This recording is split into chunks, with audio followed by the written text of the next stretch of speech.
Hey everybody, how's it going today? So I've been following most of the movies that Netflix has been putting out this year, like pretty closely for the most part, and a lot of them have been pretty hit or miss. However, this fucking movie, I shit you not when I say this out loud, I legitimately believe that this movie is something special. But I'm gonna take a wild stab and say that it's not quite for everybody. Basic plot of the movie, Small Crimes, is basically about a cop who went to jail for a few years because of some shit that happened, and when he gets out, he's kind of reformed, he wants to have a clean slate, he kind of wants to let go of the life that he had behind him, but very quickly in the movie you realize that he may have been a crooked cop who may have been involved with some organized crime, and ironically there may or may not be some strings still attached even after he gets out of jail. So he's trying to go straight, but he also has to sort out some shit, and then that's kind of your movie. Now, one of the reasons why I think this movie might be something special is because I own all 8 seasons of House MD, so when somebody's being kind of a narcissistic, ironic asshole, they're kind of speaking my language. And that's the kind of sensibility the main character gives off, who is also ironically played by Jaime Lannister, the Kingslayer. And he's great in the movie, and then there's a bunch of no-name faces who you recognize from a bajillion different things, but you don't know their names. And pretty much everybody gives a pretty good acting performance. I was actually impressed. And there's a lot of different parties in the movie. It's a little bit complicated, so it kind of gives off this, like, Guy Ritchie Snatch, Lock, Stock, and Two Smoking Barrels vibe every once in a while. But the main thing that I love about this movie is that this movie wins at the game of sarcasm. Like, this movie is about crooked cops, organized crime, death,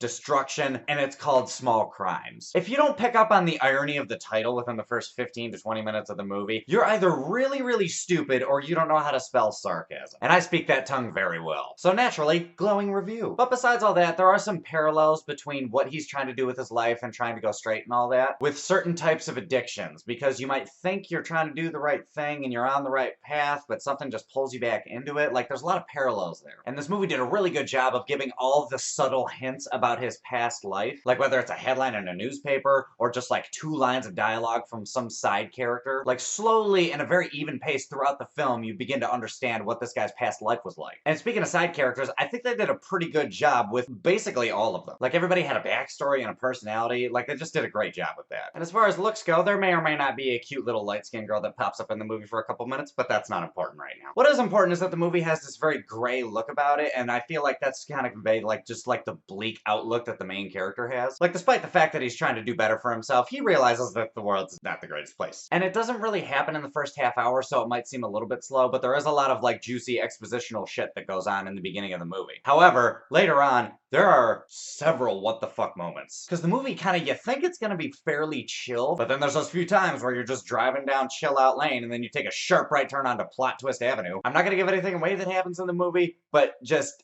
this movie will throw you for a loop in the third act. All that being said, if it's not evident by now, I thoroughly enjoyed this movie, and I highly, highly, highly implore you to go see it. And please share this video on Twitter or Facebook or something, because I really, really, really want more people to watch this movie. That being said, overall score, I'm not even exaggerating. This is a 9.5 out of 10. I was shocked at how amazed I was by the time the movie ended. Thus far, this is definitely my favorite movie that Netflix has put out this year, and I mean that sincerely. But anyway, guys, those are my thoughts. What are your thoughts? Have you seen this movie? Do you want to see this movie? Because you should want to see this movie. Hop in the comments and let me know what's up. And if you like this review, just give me a like, subscribe, do all that other bullshit, and I'll catch you guys later.